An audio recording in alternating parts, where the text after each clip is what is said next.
Juan Domingo Perón, primera y segunda presidencia. Historia confidencial. Buenas noches, bienvenidos otra vez a Historia Confidencial.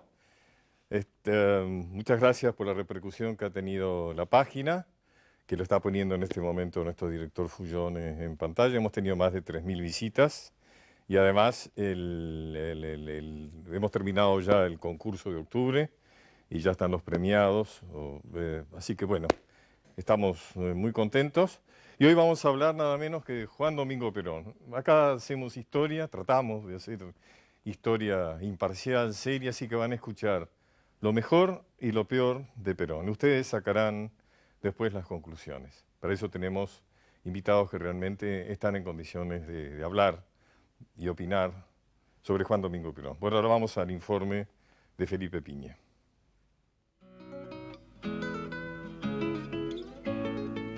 El coronel Juan Domingo Perón fue uno de los inspiradores del GO y del movimiento militar que lo llevaría al poder. Por su influencia pudo haber ocupado cualquier ministerio o secretaría de Estado de vital importancia. Sin embargo, optó por el Departamento Nacional del Trabajo, un organismo casi inexistente, fiel reflejo de la escasa importancia que le daban los gobiernos conservadores a las cuestiones vinculadas a la política laboral. En octubre de 1943, Perón es designado secretario de Trabajo y Previsión. A partir de ese momento, comenzará su carrera política. Yo en este día clásico de los trabajadores, prometo en nombre del gobierno que esa confianza no será defraudada. Convence a los dirigentes del gobierno militar de las ventajas de encarar un plan político basado en proponer una alianza de clases. Perón expondrá sus ideas decenas de veces ante militares y empresarios, insistiendo en que después de la guerra, la Argentina deberá aumentar el consumo porque, naturalmente, bajarán las ventas al exterior. El país contará con menos divisas para importar productos elaborados. Las conclusiones de Perón tenían mucho que ver con las ideas de Keynes, el economista inglés que inspiró a Roosevelt en un exitoso plan de recuperación de los Estados Unidos. Había que aumentar la producción y el consumo. Para que esto fuera posible, era necesario ayudar a los empresarios nacionales y aumentar los sueldos de los trabajadores. Perón propone una alianza entre los dueños de las fábricas y los obreros. Partía de la base de los intereses comunes que los unían. A ambos les interesaba aumentar la producción y que el Estado interviniera en beneficio de la industria. Y los patrones terminarían por aceptar un más alto nivel de sueldos que, en definitiva, recuperarían a través del aumento del consumo. En este plan, el rol del Estado era fundamental. Cumpliría un papel de árbitro supuestamente imparcial, invertiría en obras de infraestructura y se haría cargo de los servicios públicos para abaratar los costos.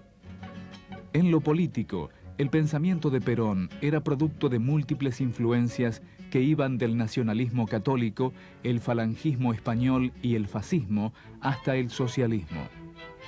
En sus discursos de 1944, Perón planteaba la necesidad de integrar al obrero al sistema como un consumidor y de esa manera alejarlo de la influencia revolucionaria. Hacía hincapié en la importancia de las políticas sociales de previsión. Fiel a sus principios, Perón desarrolló una intensa tarea desde la Secretaría de Trabajo y Previsión, tendiente a captar la voluntad política de los trabajadores. Hizo aprobar decretos ley de vital importancia en el campo laboral. Tomará viejos proyectos de legisladores socialistas que nunca habían podido ser aprobados por estar esta corriente siempre en minoría en el Congreso y los hará aprobar con la facilidad que le dan los decretos ley del gobierno militar. Crea los tribunales laborales y propicia los convenios colectivos de trabajo para que obreros y patrones negocien las condiciones laborales y los salarios. promulga leyes jubilatorias para todos los gremios. Decreta las vacaciones pagas y el aguinaldo. Reglamenta la jornada de 8 horas y se atreve a enfrentar el poder de los terratenientes sancionando un novedoso Estatuto del Peón, primera legislación protectora de los derechos del trabajador del campo. La intervención personal de Perón en la obtención de estas notables conquistas le permitió ganarse el apoyo de amplios sectores del movimiento obrero. Otros acusarán a Perón de demagogo y de intentar manipular al sindicalismo quitándole su histórica combatividad. A este último grupo, compuesto por los gremios socialistas y comunistas, Perón les responderá con persecuciones y creando sindicatos paralelos que contarán con importantes ventajas económicas y podrán brindar mejores servicios. El poder de Perón irá creciendo junto con su popularidad. En 1944, el general Farrell desplaza de la presidencia al general Ramírez y nombra a Perón ministro de Guerra y vicepresidente. Sectores militares ven con preocupación la creciente influencia del coronel. También los partidos opositores se manifiestan en septiembre de 1945 en una imponente marcha de la Constitución y la Libertad. Son tantas las presiones que Perón es obligado a renunciar a principios de octubre. Lo detienen y lo trasladan a Martín García. Pero los sindicatos convocan a sus afiliados a concentrarse en la Plaza de Mayo para pedir la libertad y el regreso de Perón. La CGT convoca para el 18 de octubre, pero las bases presionan y la fecha se adelanta en un día. Otro sector de pueblo se vuelca sobre la ciudad a expresar sus demandas. Desde las primeras horas de la mañana llegan al centro grupos diversos y tienen todos un solo rumbo, la Plaza de Mayo. Ese día, el 17 de octubre de 1945, marcará el futuro político argentino. Miles de trabajadores provenientes del cordón industrial del Gran Buenos Aires se fueron acercando a la Plaza de Mayo vivando a Perón. Ocuparon la plaza decididos a no moverse hasta que Perón apareciera en los balcones de la Casa Rosada. En el gobierno cundió el desconcierto hasta que se decidió ceder a la presión popular. Por la noche, finalmente el coronel pudo estrenar su saludo con los brazos en alto. Contaría años más tarde que estaba tan desconcertado que pidió a los manifestantes que cantaran el himno para darle tiempo a pensar en el discurso. Perón se había impuesto y ya ocupaba un lugar destacado en la política nacional. Bueno, evidentemente el 7 de octubre del 45 marca el nacimiento de este movimiento peronista, después del periodo previo en el cual Perón tiene una ventaja por encima de los políticos, que es hacer campaña desde el poder, digamos, con toda esta legislación social que va a ir granjeándose la voluntad de los trabajadores y desplazando claramente a los sindicatos de izquierda de la dirección del movimiento obrero y de alguna manera instalando un nuevo modo de hacer política en Argentina.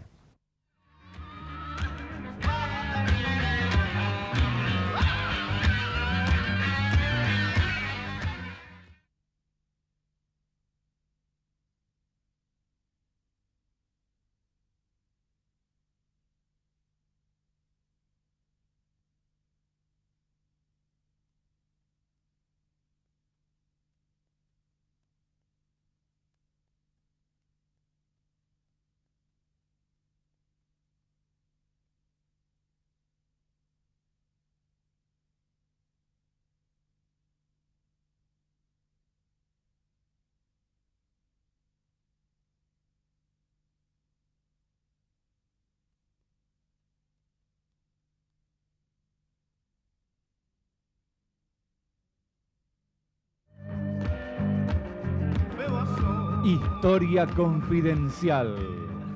Juan Domingo Perón, primera y segunda presidencia. Ciudadanos, puramente conmovido por esta magnífica demostración que el pueblo argentino realiza a su magnífica victoria del 24 de febrero.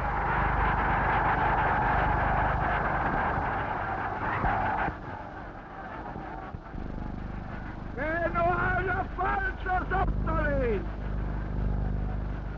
que no haya egoístas, que no haya interesados, y que todos podamos continuar esta cruzada sin que ninguna de las fuerzas se disocien para ser más fuertes, para servir a la patria y para sacrificarnos si es preciso el día que llegue la necesidad.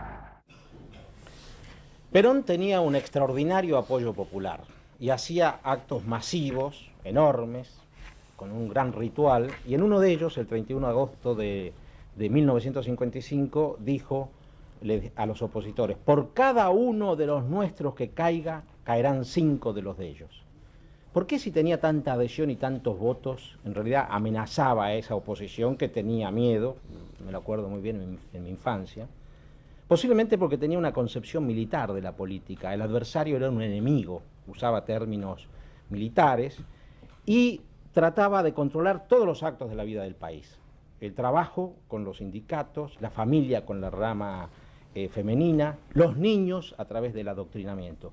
Cuando quiso meterse también con el adoctrinamiento religioso, tuvo la oposición de la Iglesia y posiblemente cayó. Hugo Gambini y Jorge Castro, ¿qué opinan de esta concepción de Perón y del peronismo con los niños, con la oposición? Bueno, yo creo que Perón tiene una... en esto voy a disentir algo con el informe de ustedes, cuando se dice que Perón tuvo una influencia política, por un lado fascista y falangista, por el otro lado socialista. Creo que de socialista no tenía nada, es más, odiaba a los socialistas y lo dejó escrito. Pero tenía una gran preocupación por el bienestar del pueblo. Esa es otra cosa, es otra cosa. Bueno, no. Porque, no, pero influencia política, forma, pero influencia ideológica de él es, primero, su formación militar, que es prusiana. El gran influyente de aquella época era el mariscal alemán prusiano Colman von der Goltz, y desde que vino para el centenario a la Argentina tenía una gran influencia, y él ha bebido de ahí, porque cuando él habla de la nación en armas es von der Goltz el que habla de eso, y él prepara a la Argentina como si tuviera que entrar en una guerra, con la diferencia de que no entró en ninguna guerra. Entonces, cuando se prepara un país para estar en guerra, se lo prepara para que el Estado maneje todo. Y la Argentina no estaba en guerra, y le hizo hacer la guerra supuesta a todo el mundo. ¿Quién era el enemigo? Bueno, eran entelequia, la sinarquía, la conspiración internacional. En realidad no estaba en guerra con nadie. Estaba en guerra con sus opositores, a los cuales puso presos, no los dejaba hablar, les clausuró los diarios, le quitó todas las formas de expresión. ¿Cómo habrá sido eso? Que recién pudo hablar un opositor por radio 10 años después, que fue Arturo Frondizi en el año 55. Ahora, Felipe Piña, a pesar de no ser un amante del peronismo, en el informe reconoce que a Perón se le debe la jubilación, las vacaciones pagas. No, a Perón se le deben una cosa muy importante, que fueron los tribunales de trabajo. El voto femenino. La ley, sí, eso es una cosa. Sí, la jornada de 8 horas. Bueno, pero no, la jornada de 8 horas. Perdóname, que eso es un error eso. Yo creo, me voy a pelear como. Yo creo que las grandes leyes sociales estaban, lo que no se cumplían, que es distinto. Por eso los tribunales de trabajo que pone Perón son muy importantes. Ahora, la pregunta es, hace cumplir las leyes. La pregunta es si era posible establecer esos beneficios extraordinarios para la clase trabajadora sin imponer algún grado de rigor, digamos, en la política, ¿no? Jorge, no sé qué pensar.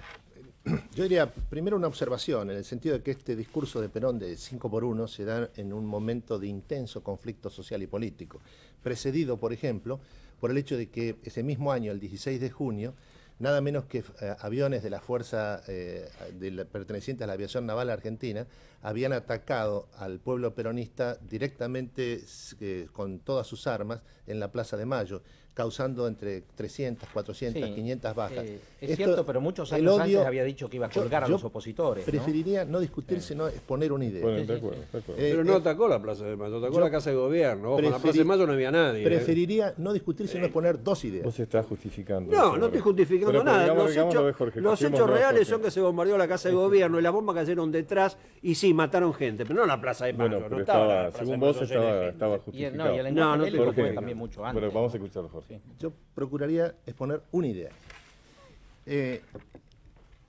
El peronismo, cuando surge el 17 de octubre, es un proceso revolucionario. Como tal, establece una estricta restricción de las libertades y esto tiene que ver con su concepción y con su carácter revolucionario. El carácter revolucionario del peronismo cuando emerge en 1945, el 17 de octubre, tiene que ver con el componente y la emergencia del sindicalismo obrero y la presencia de los trabajadores en la vida política argentina por primera vez en la historia del país. La idea de que pueda entenderse el pensamiento de Perón fuera de este marco histórico es un error de información. Básicamente, el coronel Perón es un hombre que tiene una idea. La idea que él tiene es que a partir de la consecuencia fundamental de la Primera Guerra Mundial es la Revolución Rusa. Y la presencia de la Revolución Rusa es el hecho de la presencia de las masas en la vida política del mundo entero con carácter irreversible. Para él, la Segunda Guerra Mundial lo que hace es que esta tendencia que surge del fin de la Primera Guerra Mundial, Revolución Rusa, se transforma en el hecho histórico político del mundo entero y en primer lugar en América Latina y sobre todo en la Argentina. Por eso la discusión que plantea Perón desde 1943 en el 45 dentro del régimen militar es qué características va a tener la emergencia de esta revolución social que está en marcha en la Argentina y en el mundo. Y la cuestión que él plantea es si esta revolución social va a tener un signo internacional o un signo nacional. La posibilidad de que esta revolución social en marcha tuviera un signo internacional no era una teoría. Hay que recordar, por ejemplo, la insurrección comunista en 1935 en Brasil. Hay que recordar, por ejemplo, la Guerra Civil Española. Hay que recordar, en definitiva, el hecho de que el Ejército Rojo era el que había vencido en el campo de batalla en la Segunda Guerra Mundial las batallas decisivas. Por eso es que el pensamiento de Perón está vinculado a la percepción de que el centro de su época es la emergencia de la revolución social y que la cuestión es darle a esta revolución social un signo nacional. Por eso encabezó un movimiento revolucionario en el cual la limitación de las libertades estuvo directamente en vinculación a su carácter revolucionario. Hugo. O sea, ¿está justificada la restricción de las libertades para vos? Yo no Acabo de justifico escucharlo. nada, lo que presento es el hecho histórico. Es un hecho revolucionario. histórico. No, pero Perón había dicho... Revolucionario. Perón Tuvo había 10 dicho- años de gobierno Claro. sin libertades, ¿eso está justificado? Perón en unos apuntes militares de 1934, 10 años antes casi de llegar al poder, ya decía hay que rebajar el nivel de disenso. Estaba en su personalidad, precisamente, primero, impedir que pasara lo de los rusos. Por eso el famoso discurso en la Bolsa de Comercio, donde les dice a los empresarios, les pide el apoyo, y cuando les dice, porque si no viene el comunismo, y cuando los empresarios no se lo dan, busca el apoyo en los militares y en la iglesia. En realidad, Se puede obligar a un si hay alguien que era empresario- anticomunista, era se puede Perón. obligar a un empresario, digámoslo desde la posición actual, se puede obligar a un empresario a pagar aguinaldo, vacaciones pagas, sin de alguna manera una actitud firme en el gobierno. Aliviarse con la Recordemos jubilación. que la Revolución de Mayo, si realmente estudiamos seriamente la Revolución de Mayo, veremos que Moreno, Belgrano, Castelli imponían una situación de mucho Pero eso fue una autoritarismo. revolución. Esto Porque no era una realmente- revolución. ¿Qué revolución? Bueno, ¿Cuál era la preguntarle a revolución? un obrero que de alguna manera a partir de Perón tiene la posibilidad Pero de claro, pero eso sindicalizarse. es una ley, se Las cumple la ley. convenciones Listo. colectivas de trabajo, No hace el falta, voto femenino. no hace todo falta eso. quitar la libertad. Con imponer la ley que se vota por el Congreso y se hace cumplir la ley porque es una ley, ya está. ¿Para qué tiene que la policía meter presos a los opositores? ¿Para hacer cumplir una ley? ¿Vos pensás que no ha habido ningún beneficio? Sí, para los hubo sectores beneficio y por populares? eso la gente, obviamente, Porque que vos vivió sos- mejor, la gente vivió mejor con Perón porque Ah. circulaba dinero, porque se les pagaba más, porque tuvieron beneficios sociales. ¿Quién va a negar eso? Nadie. Pero eso no justifica requitar la libertad. ¿Vos te crees que eso justifica esto? Por ejemplo, esto es de un libro de lectura. ¿Quién es este que está acá? A ver. ¿Quién es? Bueno, pues supongo que vas a decir que es Perón, San porque Martín. para eso lo San trajiste. No, Martín, será- esa- será San Martín. Me parece que debe ser. ¿Para vos quién es? Y Perón, porque vos lo trajiste no seguramente tiene a decir Perón. No, ahí no dice nada. Pero todo hace suponer que este es San Martín. ¿Y abajo qué dice? Viva la bandera argentina, viva el general Perón. Si Bueno, este es San Martín, será ¿por qué un tiene que decir documento, viva General será Perón? un- No, esto es un libro de lectura de los colegios de aquella El época. adoctrinamiento a los niños entonces- no tiene justificación. Tratar de algo- convertir a la doctrina peronista en una especie de Algo de eso religión de vamos a Estado ver en no el tiene informe justificación, de ¿no? Felipe. Yo antes de pasar a la segunda parte del informe de Felipe quería celebrar a las autoridades de este canal oficial que responde al gobierno, el pluralismo de permitir una discusión sobre el general Perón, como estamos dando y que vamos a seguir dando durante este programa. Aclarando que estamos hablando de los dos primeros gobiernos Claro. de Perón. En otro programa hablaremos de la resistencia, hablaremos ya después del gobierno de Perón a partir del 73. Una observación con respecto a la formación de Perón. Es imposible comprender la acción política revolucionaria del coronel Perón sin ubicarlo como uno de los protagonistas fundamentales de la década del 30, una de las cabezas de la revolución que en el año 30 derrocó a Hipólito Yrigoyen, dentro del sector del general Justo, en donde además su protagonismo en la década del 30 de ninguna manera fue marginal al poder militar que respaldó a los regímenes de la concordancia.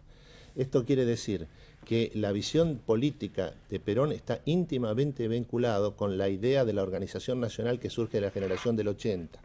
Y este es un punto que conviene subrayar porque de lo contrario aparece el mito del Perón fascista que aprendió la cuestión social en Italia, y en realidad lo que hay es una preocupación creciente dentro de las filas militares a lo largo de la década del 30, en el sentido de que el cambio de las condiciones sociales, económicas, políticas de la Argentina por la emergencia de la industrialización y la necesidad de dar una respuesta al problema social de que traen los trabajadores de una manera distinta a lo que ocurrió al finalizar la Primera Guerra Mundial, donde el fin de la guerra significó las matanzas de la Semana Trágica y la intervención militar.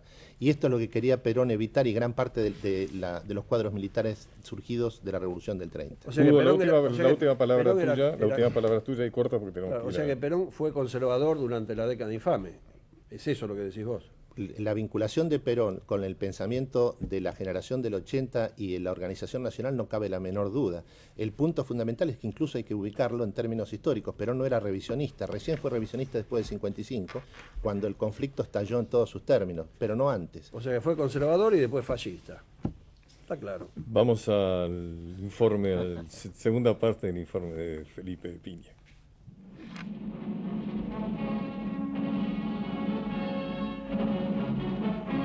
Pocos días después ocurren dos hechos significativos para la historia del peronismo. Los sindicatos peronistas crean el Partido Laborista para lanzar la candidatura de Perón. El otro hecho será el casamiento de Perón con Eva Duarte, una joven actriz de radio que se había acercado a Perón tras el terremoto de San Juan para ofrecer su colaboración. Eva Perón irá ocupando espacios importantes dentro del peronismo a partir de su tenacidad, su fuerte carácter y su clara sensibilidad social. Será duramente atacada por los sectores medios y altos que, aparentemente preocupados por la moral, cuestionaban su pasado de actriz. En realidad, les molestaba el estilo directo de Evita, su vocabulario y su orgullo por venir de abajo.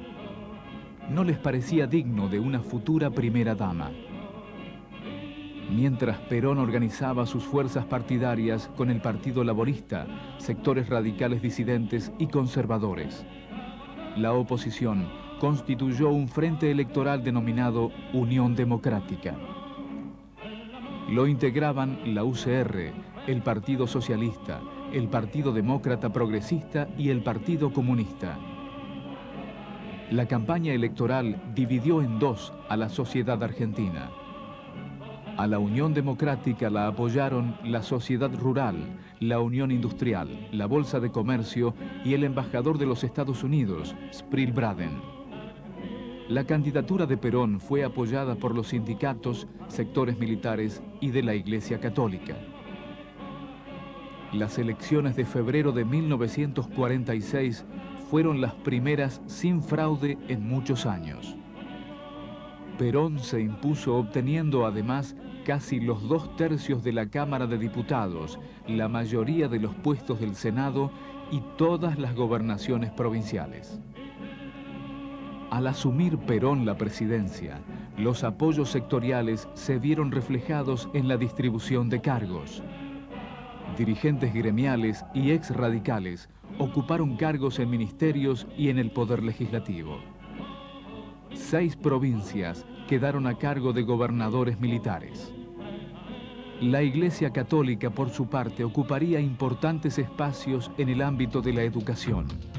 En 1949, promediando su primera presidencia, Perón convoca a elecciones para una asamblea constituyente.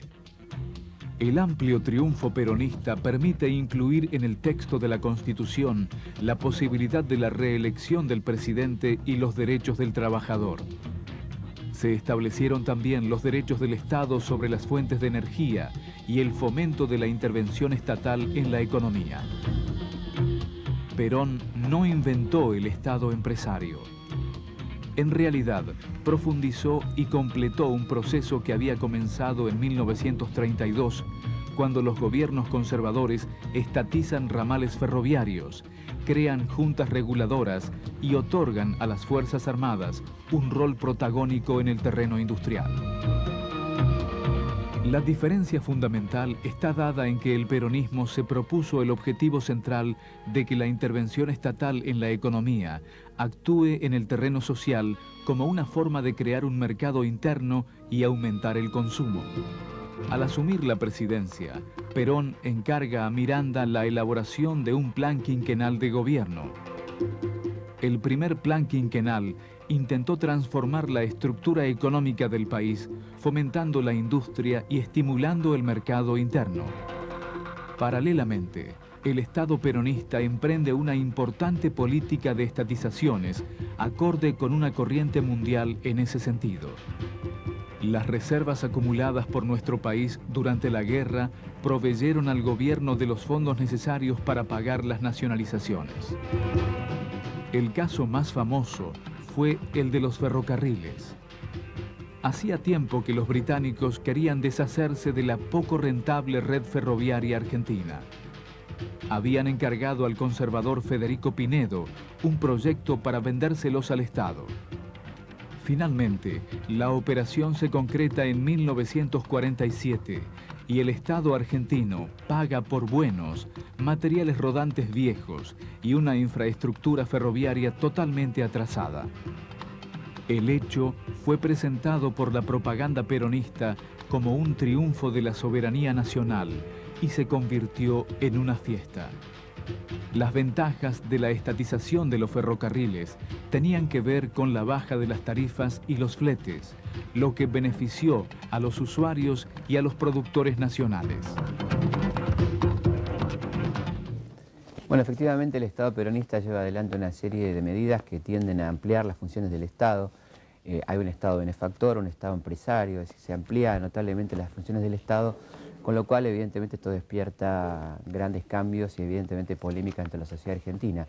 El crecimiento del aparato estatal, el uso del Estado para fomentar determinadas actividades, básicamente la industrial, sobre todo la industria liviana, ya que la segunda etapa, la industria pesada, no se va a poder concretar porque todavía el Estado seguirá dependiendo básicamente de las exportaciones de granos y carnes, y de alguna forma esto es lo que va a limitar el desarrollo final del modelo peronista.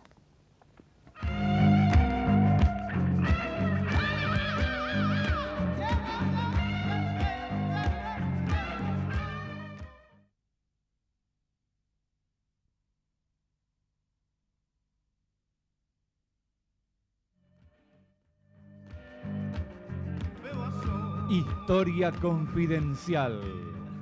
Juan Domingo Perón, primera y segunda presidencia. En 1946, apenas asumió Perón, lo primero que hizo fue crear un plan quinquenal, que se llamó el primero, que era una medida de política a desarrollar en 5 años. Lo que este proyecto proponía era básicamente medidas de industrialización para tratar de acelerar el proceso de industrialización que no se estaba dando en la Argentina desde hacía varios años, que con el modelo agroexportador que se dedicaba simplemente a la exportación de materias primas. Después de las importantes sequías del año 51 y 52, el gobierno tuvo que sacar un plan económico de emergencia que salió en diciembre del año 52, que se llamó el segundo plan quinquenal. Este centraba más importancia en la actividad agrícola que es que en la industria. La caída del gobierno de Perón se vio anticipada el 16 de junio, cuando la Marina bombardeó a la Plaza de Mayo, dejando como saldo 300 muertos.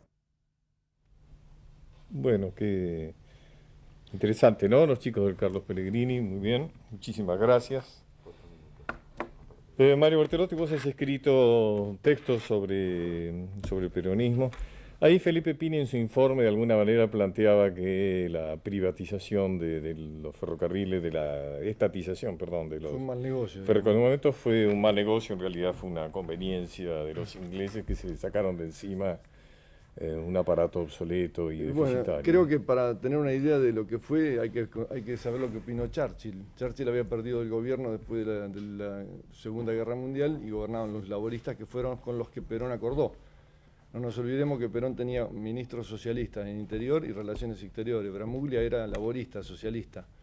Y había un diálogo muy fluido entre el gobierno laborista y el peronismo de entonces.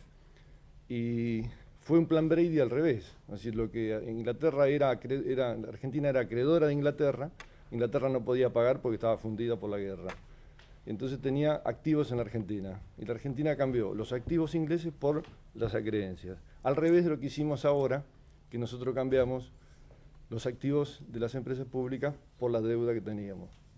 Entonces, yo creo que fue un buen negocio para la Argentina porque además significó poder político, porque las empresas ferroviarias manejaban todo el sistema político. Por ejemplo, cuando se abrió la caja fuerte del Central Argentino, estaba el 51% de las acciones de Editorial Haines, El Mundo. O sea que es otra visión, digamos, ¿no? Ernesto Tenenbaum, también sos un estudioso y has publicado textos sobre el peronismo. ¿Qué es el peronismo, Ernesto? Y el peronismo es básicamente un movimiento de afirmación nacional y un movimiento que busca la integración en la Argentina, la integración social en la Argentina. Esas son las tres banderas, eso es su ideología fundamental. De ahí se han desarrollado de distintos elementos doctrinarios y se han desarrollado acciones a lo largo del tiempo. El error que se comete muchas veces cuando se juzga el peronismo es cosificarlo en determinado momento o en determinadas medidas que pueden haber sido buenas o malas en un momento, pero que no hay que descontextualizar. Además, cuando También se critica al peronismo por su aspecto dictatorial, como haces vos, hay que recordar que Perón, cuando vuelve en 73, vuelve como replanteando seriamente eso, y vuelve ya muy pluralista. De los errores de apreciación. Uno tiene que ver con el bloque anterior cuando se discutía si Perón era fascista, era socialista, era conservador. En realidad Perón toma de todo, toma de todos lados. Yo he escuchado decir, el peronismo es solo la doctrina social de la Iglesia o el peronismo es solo la aplicación de las leyes de Palacio. No es cierto ninguna de esas dos cosas. Cuando un pensamiento original se lo trata de meter dentro de moldes preestablecidos, se comete un gravísimo error. Y vos sos uno de las cabezas de una revista muy interesante que se llama Máscaras, donde su título responde justamente a eso, ¿no? La idea de que el peronismo va tomando las máscaras. Que ha tomado distintas máscaras de acuerdo en determinado momento. Es cierto, sin sí, negar que existe esto que yo decía de ideas fundamentales en torno a lo nacional y popular. O sea, no, yo creo que afirmando lo que él dice, o sea, uno se pregunta si Perón era fascista, socialista, comunista, conservador, liberal. En realidad, él se autodefinió como justicialista.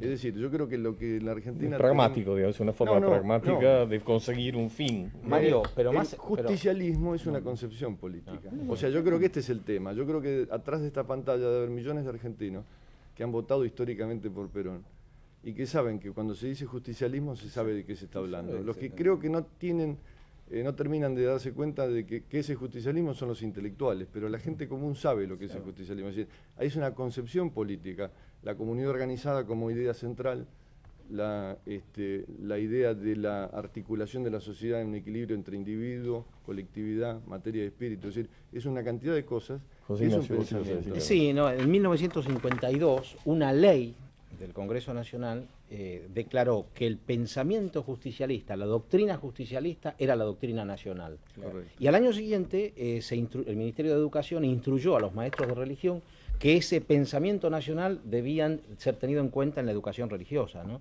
Entonces, más que el origen, como dicen ustedes, si venía del socialismo, si venía del fascismo, porque concuerdo con Ernesto que tomó alguna de esas cosas, pero al hacerlas obligatorias, al crear una doctrina nacional e imponerla a través... pero eso tiene un nombre. Está bien. Eso también tiene un nombre. Ese nombre es autoritarismo. Bueno, yo estoy de acuerdo. Vamos a separar dos temas. Primero, yo planteo que toma de todos lados y digo, no lo cosifiquemos, siguió tomando, hasta su muerte, siguió tomando, incorporando temas, incorporando autores. Lo segundo, y tiene que ver con esto de la violencia, sí, era una época donde había más autoritarismo, más violencia, más intolerancia en el mundo de lo que hay hoy, a lo mejor, o de lo que, no sé, de lo que vivimos durante mucho tomar tiempo. los últimos minutos, disculpame que te corte. Sí. Un tema que me parece fundamental que no podemos dejar de tomar y quiero aprovecharlos a ustedes. ¿Por qué Perón entra en conflicto con la Iglesia? Es algo que yo nunca entendí demasiado. Bueno, sí, y creo que eso es fue definitorio para el golpe de Estado. ¿Por qué entra en conflicto? Yo creo, no sé, realmente es muy complejo. Es un error, digamos. Yo creo que estratégicamente fue un error, digamos. Y creo que fue un tema que desbordó una situación. Él lo dijo después que fue un error. Y por supuesto, él cuando vuelve, es decir, lo primero que hizo fue tratar de... Porque el conflicto no fue ideológico, fue un conflicto de poder. Y se lo dijo a Trujillo en la República Dominicana en cuanto va. Le dijo, usted se mete en conflicto con la Iglesia, va a caer como caí yo. Exactamente, porque fue un conflicto político, no de identidad ideológica. Ahora, yo quiero decir una cosa para terminar, digamos. Yo creo que la violencia política en la Argentina no empezó con el peronismo. Yo creo que este es un libro de historia, ustedes saben. La violencia política en la Argentina empezó con Moreno y Saavedra, o sea, si tomamos desde la Revolución de Mayo, la idea de la exclusión del otro es una cosa que está consustancial a la cultura argentina. Y no culminó con el peronismo. Y no culminó con el peronismo. Evidentemente podemos seguir hablando que mucho Perón de volvió. Esto. El director me está pidiendo el corte, les agradezco muchísimo. No, al contrario, te agradecemos. Y vamos a algo que tiene que ver con la reforma de la Constitución, que es uno de los temas que los antiperonistas cuestionan y los peronistas justifican. Es evidente que su único líder es Perón.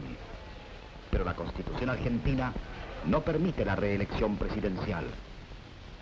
El gobierno propone entonces su reforma. Entiende que 6 años son pocos para instaurar la justicia social. Los antiperonistas piensan que 12 años son demasiados para vivir sin plena libertad. Una vez más, Argentina queda enfrentada. Las elecciones convocadas para la reforma constitucional terminan con el triunfo del peronismo y por mucho mayor margen que en 1946.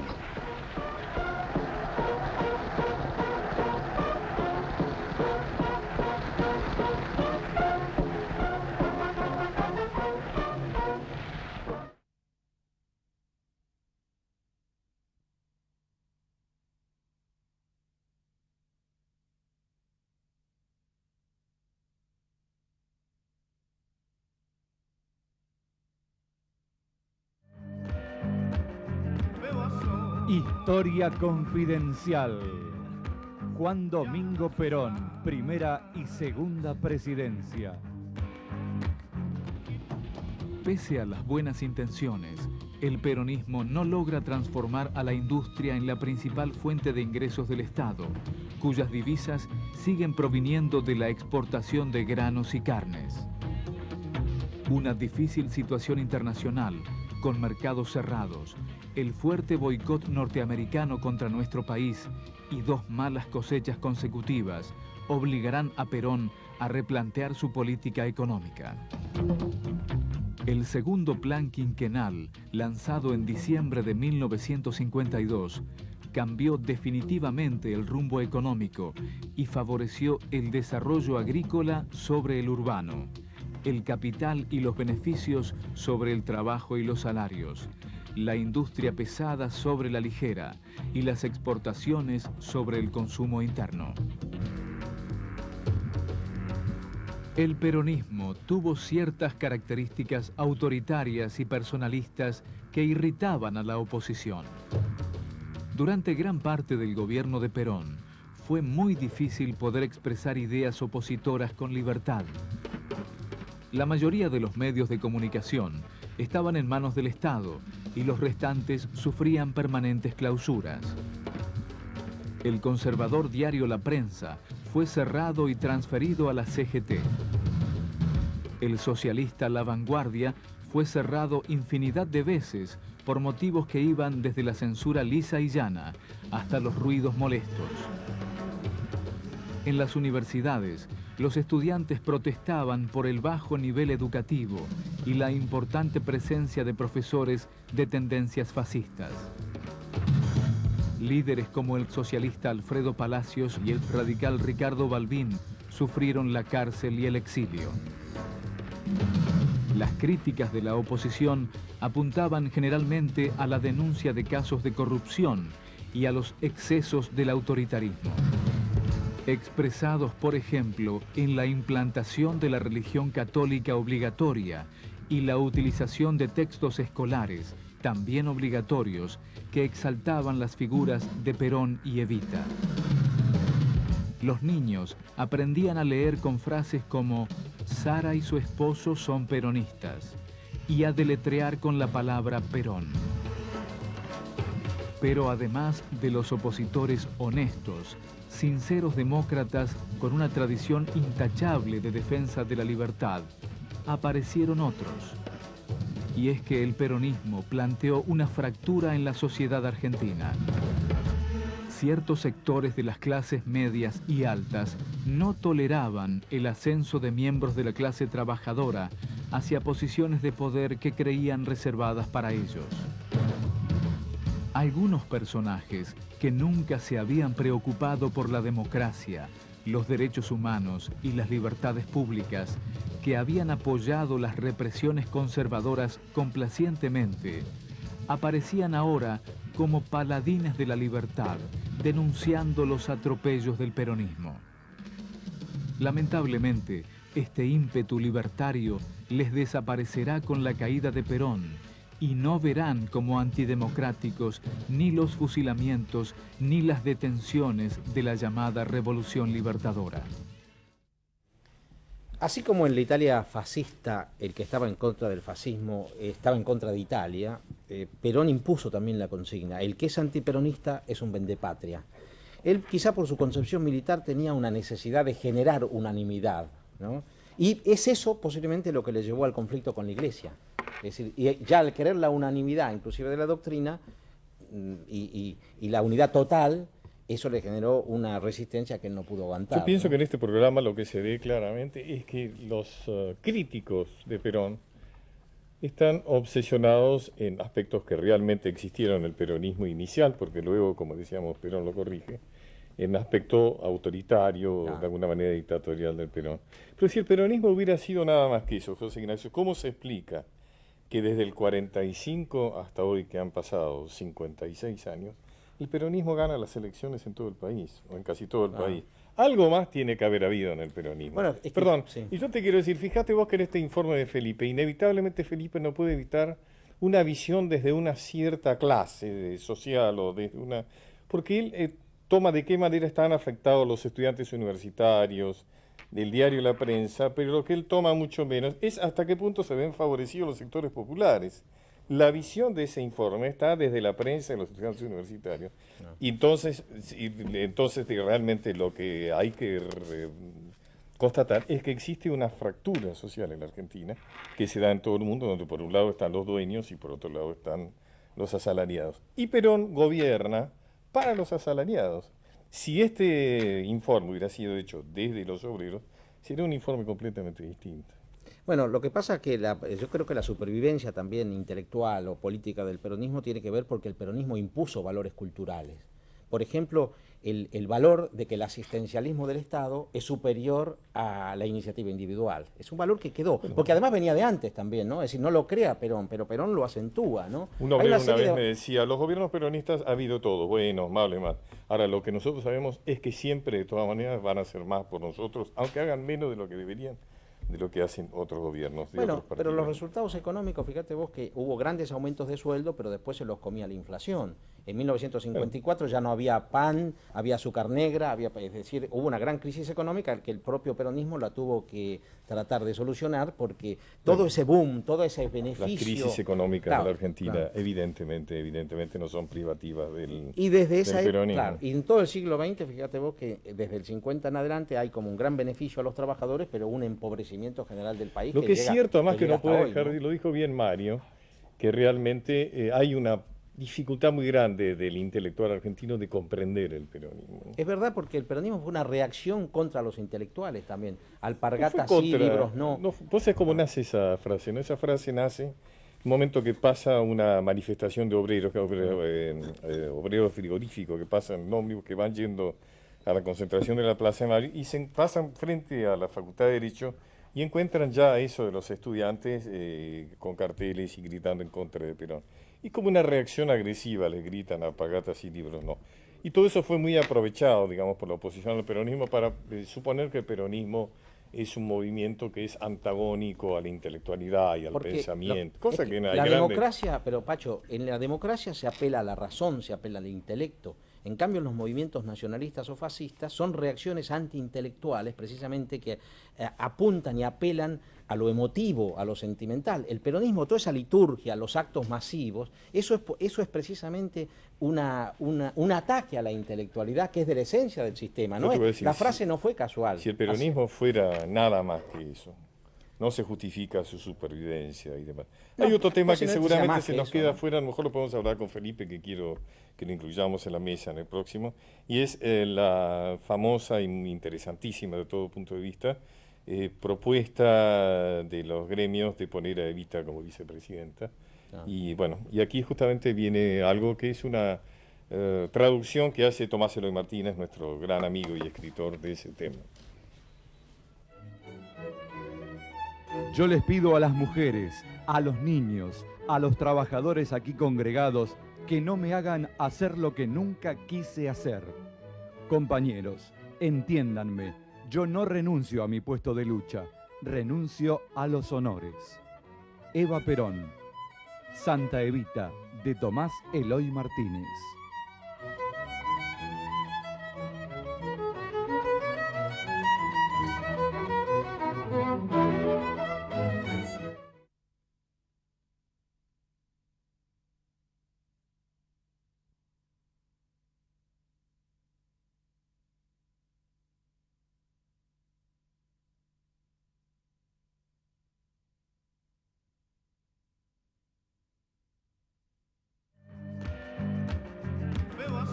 Historia confidencial.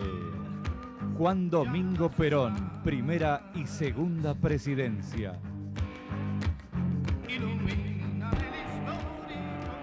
A mediodía del 16 de junio de 1955, fuerzas militares opositoras bombardean la Plaza de Mayo.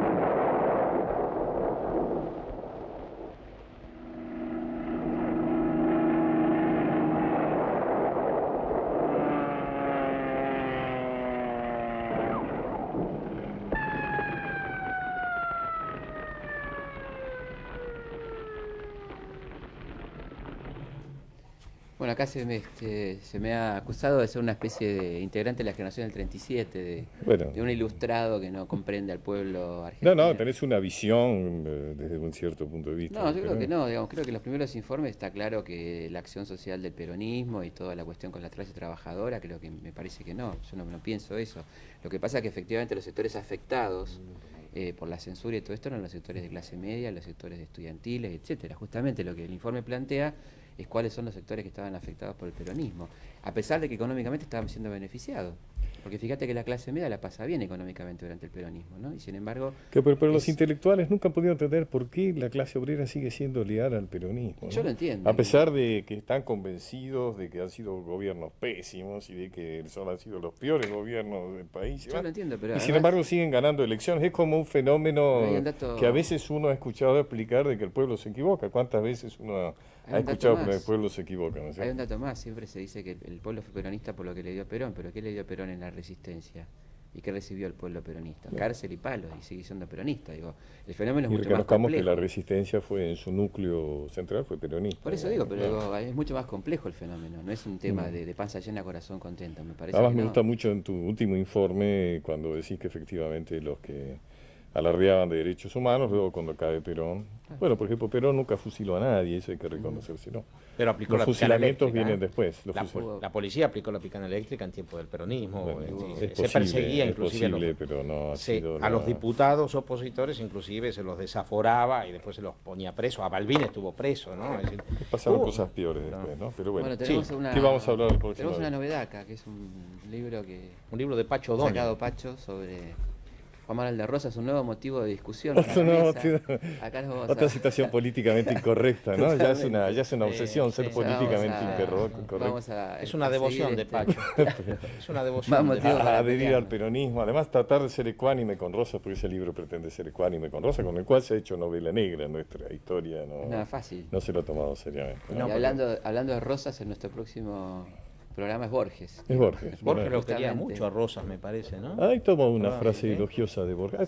Borges ha tenido famosamente desde infame, un ¿no? comunista socialista hasta ser muy Anarquista, ha pasado sí. por todo. Sí. Hay una etapa en que gran variedad de Lo trocamos en el momentos. próximo programa. Borges, ¿no? A Borges, a Borges. Jorge Luis Borges. Vamos a discutir tanto.